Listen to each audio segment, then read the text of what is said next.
Assalamualaikum warahmatullahi wabarakatuh.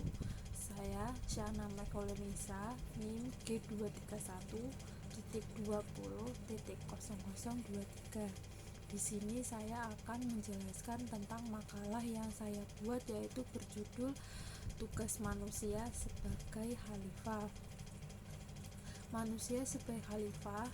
Fungsi dan kedudukan manusia di dunia ini adalah sebagai khalifah di bumi. Tujuan pencipta manusia di atas dunia ini adalah untuk beribadah, sedangkan tujuan hidup manusia di dunia ini adalah untuk mendapatkan kesenangan dunia dan ketenangan akhirat. Jadi, manusia di bumi ini adalah sebagai khalifah yang diciptakan Allah dalam rangka untuk beribadah kepadanya. Yang ibadah itu adalah untuk mencapai kesenangan di dunia dan kesenangan di akhirat. Apa yang harus dilakukan oleh Khalifatullah itu di bumi, dan bagaimanakah manusia melaksanakan ibadah-ibadah tersebut, serta bagaimanakah manusia bisa mencapai kesenangan dunia dan ketenangan akhirat.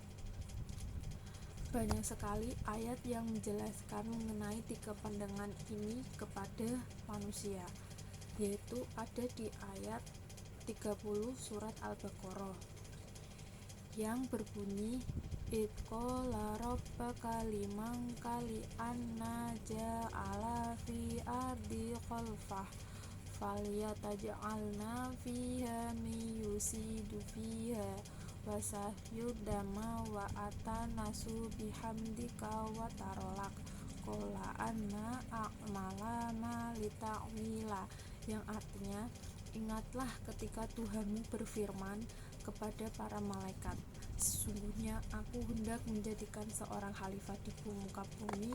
Mereka berkata, mengapa engkau hendak menjadikan khalifah di bumi itu orang yang akan membuat kerusakan padanya dan menumpahkan darah, padahal kami senantiasa berubah dengan memuji engkau.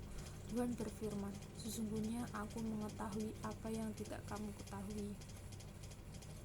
Khalifah adalah seorang yang diberi tugas sebagai pelaksana dari tugas-tugas yang telah ditentukan. Jika manusia sebagai khalifatullah di bumi, maka ia memiliki tugas-tugas tertentu sesuai dengan tugas-tugas yang digariskan oleh Allah selama manusia itu berada di bumi sebagai khalifah. Kalau begitu, sepanjang hayat kita sebenarnya adalah untuk beribadah kepada Allah.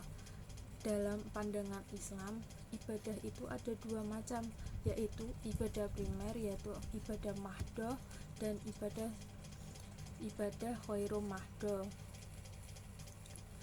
Ekstensi manusia dan perspektif kekhalifahan.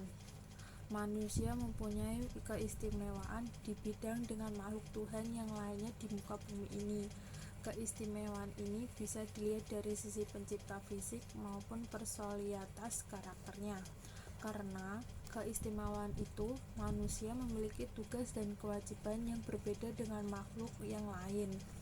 Hal ini dapat kita lihat dalam surat Al-Baqarah ayat 30-33 yang memaparkan proses kejadian manusia dan pengangkatnya sebagai khalifah.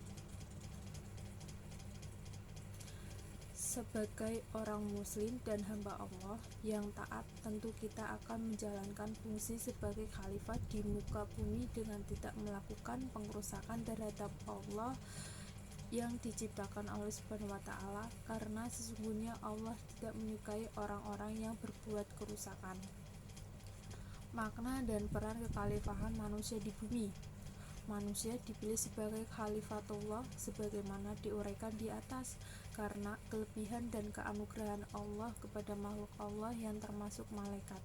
Ayat-ayat di atas menyampaikan tentang pengajaran Allah kepada manusia, memberikan pengertian bahwa untuk menjalankan fungsi dan peran kekhalifahan diperlukan modal atau syarat, yaitu ilmu. Hal ini senada dengan Quraisy Shahib bahwa pengetahuan atau potensi yang berupa kemampuan menyebutkan nama-nama itu merupakan syarat sekaligus modal bagi Adam atau manusia untuk pengelola bumi ini. Mengutip pendapatnya Musa Asy'ari, menurutnya bahwa tugas seorang khalifah sebagai pengganti yang memegang kepemimpinan dan kekuasaan, pada dasarnya mengandung implikasi moral, karena kepemimpinan dan kekuasaan yang dimiliki seorang khalifah dapat disalahgunakan untuk kepentingan mengajar, kepuasan, hawa nafsunya, atau sebaliknya, juga dapat dipakai oleh kepentingan pencipta kesejahteraan hidup bersama.